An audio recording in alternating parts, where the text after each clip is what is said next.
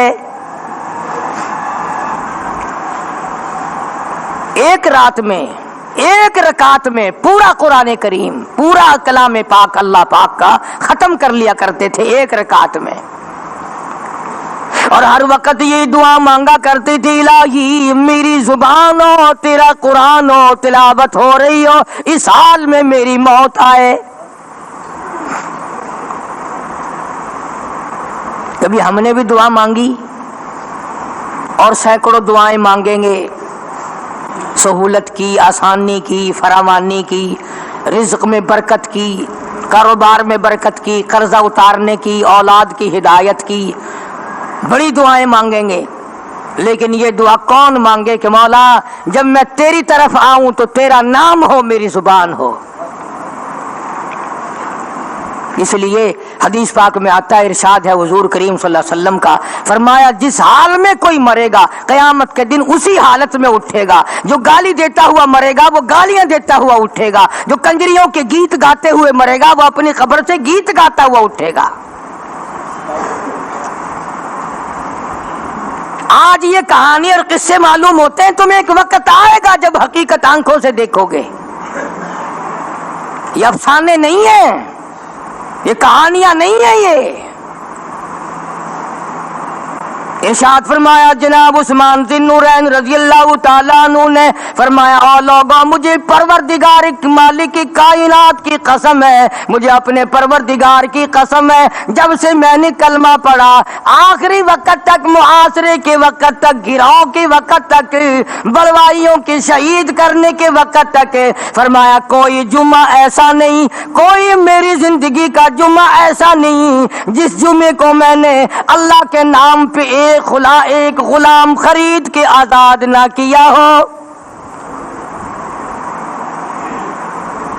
ہر جمعے کو اللہ کے نام پر ایک غلام خرید کے آزاد فرمایا کرتے تھے، اور فرماتے ہیں کہ اگر کسی جمعے کو غلام نہ ملا تو اگلے جمعے کو 2 خرید کے میں اللہ کے نام پر 2 غلام آزاد کیا کرتا تھا۔ ایک ہمارا ماحول ہے، آپ ذرا توجہ فرمائیں، جمعے کے دن فلموں میں رش ہے، جمعے کے دن سینما کے ٹکٹ کا رش ہے، جمعے کے دن VCR بہت زیادہ چلتے ہیں، جمعے کے دن ٹیلی ویژن پہ بڑا رش ہوتا ہے، جمعے کے دن بدماشی ہے، جوا ہے، بے حیائی، زیادہ سے زیادہ بے حیائی جمعے کے دن ہوتی ہے۔ حالانکہ حضور کریم صلی اللہ علیہ وسلم نے فرمایا جمعے کا دن قیامت کی نشانی ہے، قیامت کا دن جس دن قائم ہوگا جمعہ ہی ہوگا۔ آج جمعہ تفریح کا دن ہے، آج جمعہ جوئے کا دن ہے، آج جمعہ شراب پینے کا دن ہے، آج جمعہ کھیل تماشا بے حیائی بدماشی کا دن لوگوں نے بنا لیا۔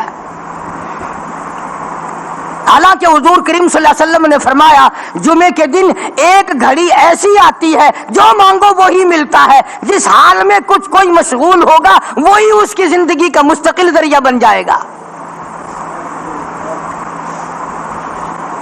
کون سمجھائے تمہیں؟ کس کے اندر طاقت اور جرت ہے کہ قوم کے دھارا پھیر سکے اور قوم کے رخ کو پھیر سکے؟ کون پھیر سکتا ہے؟ اس لیے قرآن کریم نے بار بار للکارا اور فرمایا افلم یہد لہم کم اہلکنا قبلہم من القرون، اکڑنے والوں، بدماشی کرنے والوں، بے غیرت کمینوں، باداؤ، جب میرا قہر جوش میں آئے گا پھر 1-2 کو نہیں، پھر بستی کی بستی، ملک کے ملک اجاڑ کے رکھ دوں گا۔ افلم یہد لہم کم اہلکنا قبلہم من القرون،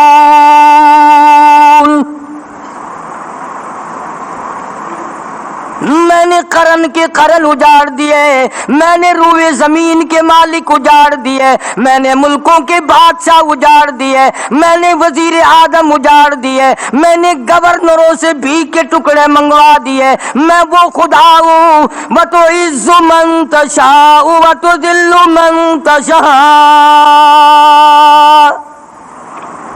بِيَدِكَ الْخَيْرُ إِنَّكَ عَلَى كُلِّ شَيْءٍ قَدِيرٌ۔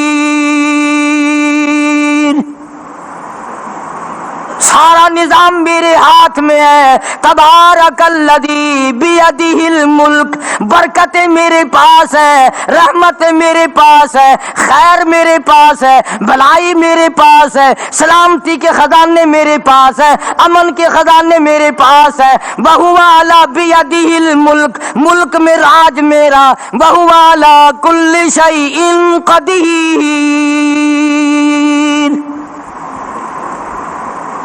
ذرے ذرے پہ قبضہ میرا، پتے پتے پہ قبضہ میرا، پہاڑ کے ایک ایک کنکر پہ قبضہ میرا، سمندر کے قطرے قطرے پہ قبضہ میرا، تو ہوتا کون ہے اکڑ کرنے والا؟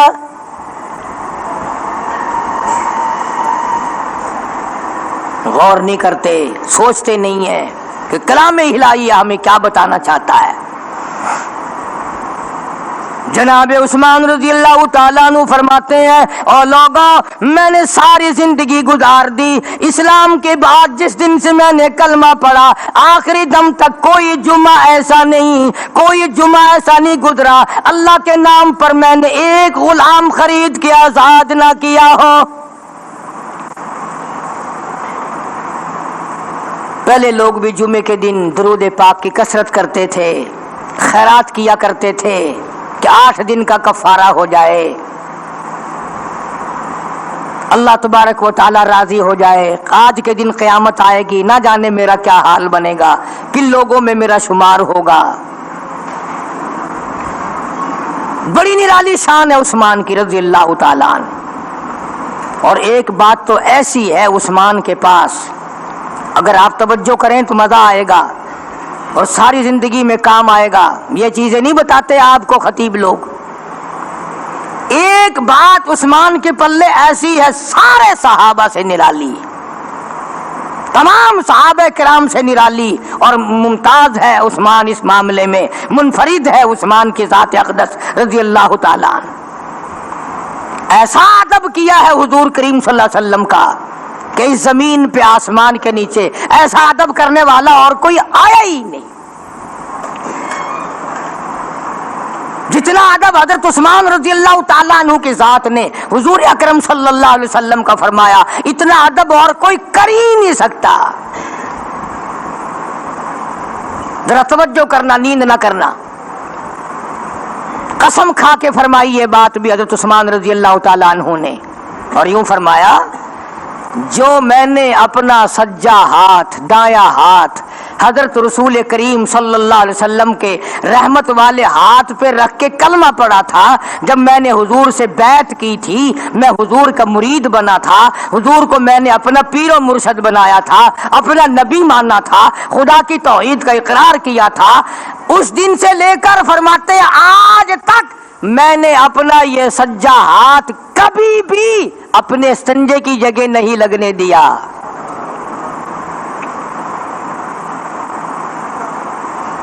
کون ایسا ادب کر کے دکھائے گا؟ کون اتنی عظمت کرے گا؟ کون اتنا اکرام کرے گا؟ کون اتنا احترام کرے گا؟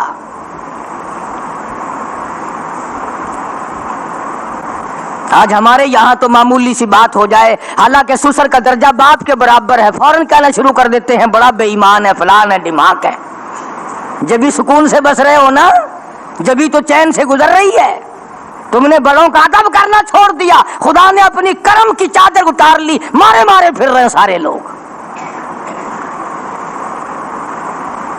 باپ کا ادب نہیں، ماں سے حیا نہیں، ساس سسر سے غیرت نہیں کھاتے، لوگ مقابلہ کرتے ہیں، بکواس کرتے ہیں۔ والا صحابی, غیرت والا جوان فرماتے ہیں میں نے تو نبی کا ادب تو کرنا تھا, قرآن کا ادب تو کرنا تھا, اللہ پاک جل شانہ کا ادب تو کرنا تھا, مدینے کا ادب بھی کرنا تھا, حضور کے روضہ اقدس کا ادب بھی کرنا تھا, میں نے تو اس ہاتھ کا بھی ادب کیا جو میں نے حضور کے ہاتھ پہ رکھا تھا.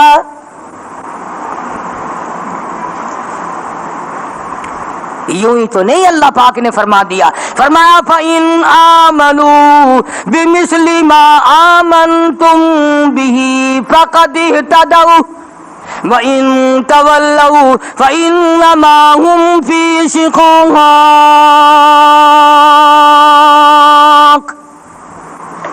اللہ پاک نے فرما دیا لوگو اس طرح ایمان لاؤ جیسے عثمان لائے, اس طرح ایمان لاؤ جیسے فاروق اعظم لائے, اس طرح ایمان لاؤ جیسے صدیق اکبر لائے. فقد اہتدوا, ہدایت پا جاؤ گے. اور اگر تم نے ان کی راہ چھوڑ دی, ان کو چھوڑ کے چلے, وَإِن تَوَلَّوْا فَإِنَّمَا هُمْ فِي شِقَاقٍ,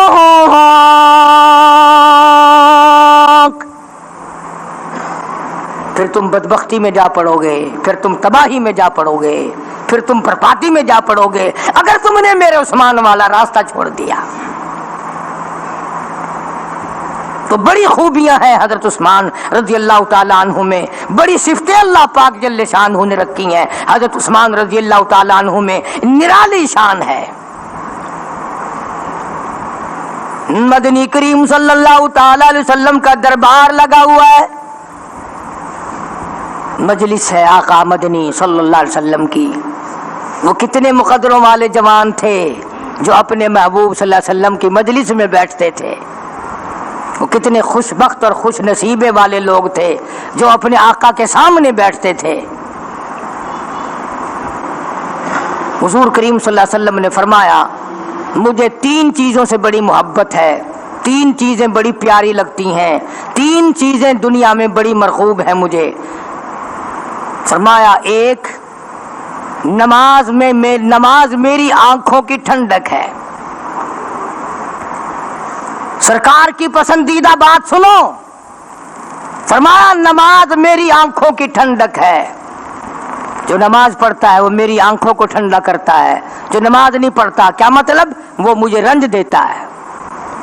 اور جامع ترمذی میں ایک حدیث موجود ہے, ارشاد ہے حضور کریم سب کہہ دو صلی اللہ علیہ وسلم کا, فرمایا کہ ہر پیر کے دن, ہر جمعرات کے دن ہر امتی کا نامہ اعمال میرے سامنے پیش کیا جاتا ہے. ہر امتی کا اعمال نامہ سرکار کے سامنے کر دیا جاتا ہے. تیرے فلاں امتی کا یہ عمل ہے. ذرا مسجد میں بیٹھے ہو, قبلے کی طرف منہ کیے بیٹھے ہو, لوگوں سوچو تو صحیح ہمارے اعمال نامے دیکھ کر آقا کو کتنا رنج ہوتا ہوگا, ہمارے کردار دیکھ کر, ہماری روح سیاہی کو دیکھ کر آقا کو کتنا رنج پہنچتا ہوگا صلی اللہ علیہ وسلم. ارے ہم نے حضور کی ذات اقدس کو رنج پہنچایا, پریشانی پہنچائی, تکلیف پہنچائی. پرواہ نہیں کرتے نمازوں کی, نوجوان بھی بوڑھے بھی حج کر کے بھی نماز پڑھتے لوگ. اور اب تو ویسے بھی دانا بینا لوگ ہیں. آج سے کوئی 25 سال پہلے, نام نہیں لیتا, ہمارے اسی علاقے میں ہی ایک آدمی حج کر کے آیا, بیچارہ فوت ہو گیا, نام اس لیے نہیں لیتا, بات سنا دوں. اس زمانے میں لوگوں کو بڑی رغبت ہوا کرتی تھی, کوئی حاجی ہوتا تھا. اب میں اس کو جب ملنے گیا تو دوپہر کو گیا تھا, تو مدینے کی, مکے کی, اللہ سب کو زیارت نصیب فرمائے, باتیں ہوتی رہی. میں اٹھ کر ظہر کی نماز پڑھ کے پھر آ بیٹھا, اور حاجی وہاں کا وہیں بیٹھا. میں نے سمجھا لوگوں کا رش آنے جانے والوں کا یہیں پڑھ لی ہوگی. پھر باتیں چل پڑی منا کی, عرفات کی, مزدلفہ کی. میں پھر عصر کی نماز پڑھنے چلا گیا, اور عصر کی نماز پڑھ کے آیا تو حاجی پھر وہیں بیٹھا. میں نے اس کے ایک رشتہ دار سے پوچھا, غالباً بھائی تھا, میں نے کہا حاجی صاحب نے نماز پڑھی؟ کہنے لگا نہیں, تھکے ہوئے ہیں نا, ذرا نہا دھو کے تسلی سے پڑھیں گے. اب میں نے کہا آیا ہوا تو پرسوں چوتھ کا ہے. کہ جی سفر بڑا تھا, کچھ آنے جانے والوں کا بڑا رش ہے. میں نے کہا اچھا. پھر آپ جانتے ہو ہم مولوی لوگ ہیں, چپ نہیں رہ سکتے. میں تو باتوں باتوں میں اس حاجی کو کہہ بیٹھا، میں نے کہا تو حج تو کری آیا لیکن چوتھا دن ہے نماز نہیں پڑھتا، تجھے نماز پڑھنی چاہیے۔ تو مجھے کہنے لگا کہ جی آپ ہی لوگوں سے سنا ہے کہ بیت اللہ میں 1 رکعت پڑھو تو 1 لاکھ کا ثواب ملتا ہے، اور مسجد نبوی میں 1 رکعت پڑھو تو 50,000 کا ملتا ہے۔ میں 4 مہینے وہاں پڑھ کے آیا ہوں، حساب لگا لو۔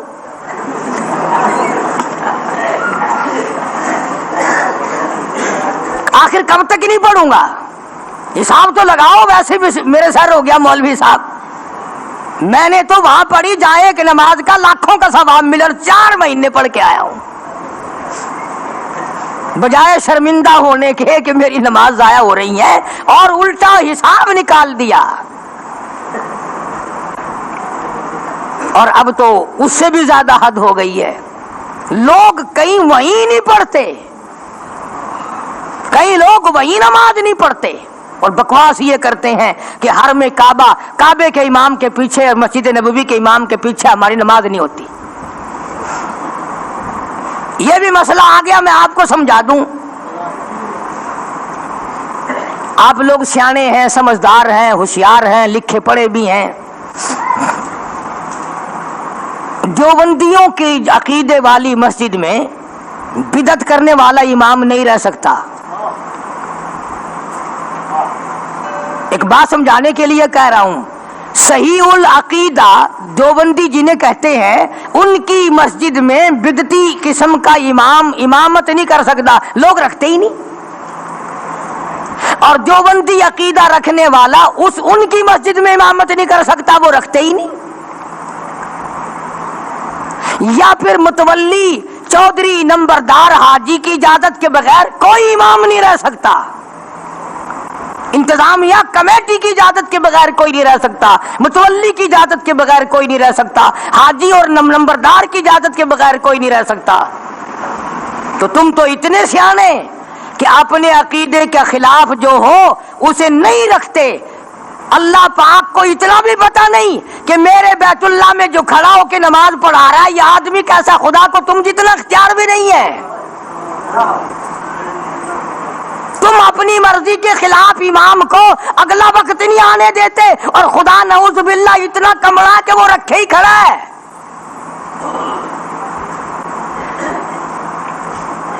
تم اپنی پسند کا اگر امام رکھتے ہو، خدا اپنی پسند کا وہاں امام رکھتا ہے۔ اور اگلا مسئلہ سنو، مسجد نبوی اللہ سب کو زیارت نصیب فرمائے۔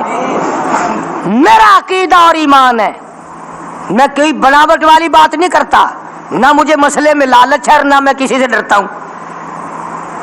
مسجد نبوی جو ہے، حضور کریم صلی اللہ علیہ وسلم نے ارشاد فرمایا میرے مدینے میں کانا دجال داخل نہیں ہو سکے گا، میرے مدینے میں دجال داخل نہیں ہو سکے گا، طاعون جیسی بیماری داخل نہیں ہو سکے گی۔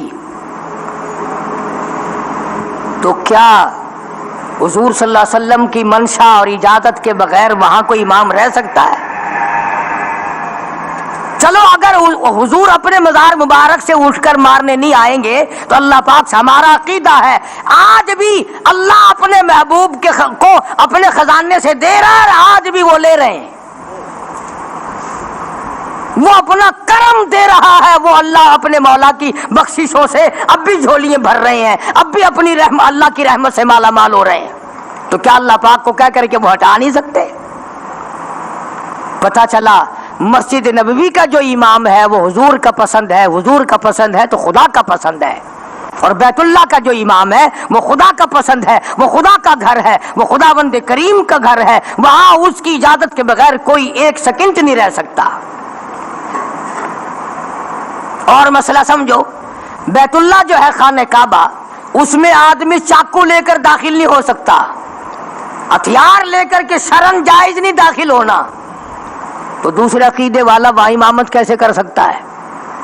اللہ کی اجازت کے بغیر نہیں ہو سکتا۔ تو یہ بالکل دھوکہ ہے کہ کعبے کے امام کے پیچھے اور مسجد نبوی کے امام کے پیچھے نماز نہیں ہوتی۔ اگر ان کے پیچھے نماز نہیں ہوتی تو پھر فرشتوں کے پیچھے ہوگی، پھر کسی کے پیچھے بھی نہیں ہوتی۔ اور خدا کے گھر میں جو کھڑے ہیں جہاں لاکھوں نمازوں کا ثواب ملتا ہے وہاں نماز نہیں ہوتی۔ یہ نری بناوٹ ہے ان لوگوں کی اور پھر وہاں پکڑے جاتے ہیں، اور جو وہاں سزا ملتی ہے یہاں آ کر بتاتے نہیں، یہاں آ کر بتاتے نہیں جو سزا ملتی ہے۔ عرض کرنے کا مقصد یہ بات یوں چل نکلی کہ صحابہ کرام رضوان اللہ تعالی علیہ مجمعین کی جماعت نے اتنا ادب کیا، اتنی عظمت کی، اس قدر احترام کیا، اس قدر اکرام کیا اللہ جل شانہ کا بھی، بیت اللہ کا بھی، مدینہ پاک کا بھی، حضور کریم صلی اللہ علیہ وسلم کی مجلس تبھی تو ان کو نصیب ہوئی، تبھی تو حضور کی مجلس میں بیٹھے، اور جبھی تو ان کو ہزاروں نہیں لاکھوں مرتبہ حضور کا دیدار ملا۔ تو آپ نے ارشاد فرمایا کہ میری آنکھوں کی ٹھنڈک نماز میں ہے، تین چیزیں مجھے پیاری ہیں پوری دنیا میں، تین چیزیں پسندیدہ ہیں میری۔ سب سے پہلی فرمایا نماز میری آنکھوں کی ٹھنڈک ہے، قرۃ عینی فی الصلاۃ او کما قال النبی صلی اللہ علیہ وسلم۔ فرمایا جس آدمی، جس امتی کا یہ دل کرے کہ میں نبی کی آنکھ ٹھنڈی ہو، اسے چاہیے کہ نماز پابندی سے پڑھے۔ دوسرا فرمایا وفادار عورت مجھے بڑی پسند ہے، حضور کریم صلی اللہ علیہ وسلم نے فرمایا وفادار عورت، ہائے ہائے ہماری ماؤں سے زیادہ وفادار کون ہوں گی؟ جناب عائشہ صدیقہ رضی اللہ تعالیٰ عنہ فرماتی ہیں کالی کملی والے کے گھر میں 3 مہینے چولہے میں آگ نہیں جلتی تھی۔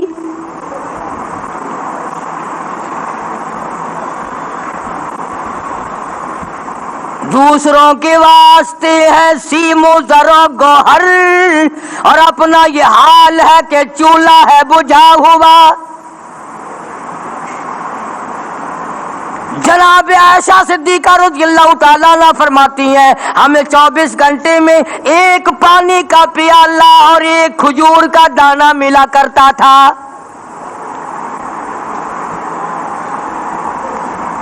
کبھی اپنی ماہوں کی خوراک تو دیکھو، خرچہ تو دیکھو، اور اگلی بات سنو تو حیران ہو جاؤ۔ جناب عائشہ صدیقہ رضی اللہ تعالیٰ عنہ فرماتی ہیں اس پیالے اور کھجور کی قدر بھی تب ہوئی جب وہ بھی نہ ملی۔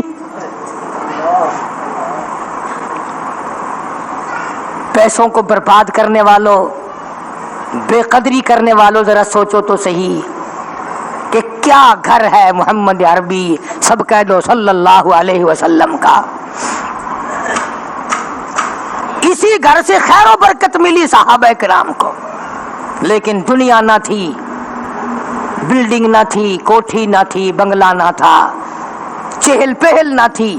اچھا ایک بات اور آج یاد کر کے لے جاؤ، یہ تو مجبوری ہوئی نا، یہ تو ایک مجبوری ہوئی، پریشانی ہوئی، محتاجی ہوئی کہ پانی کا ایک پیالہ اور ایک کھجور کا دانہ ملتا تھا۔ اور اگلی بات سنو تو حیران ہو جاؤ، مجبوری اور چیز ہے، اختیار سے کرنا اور چیز ہے۔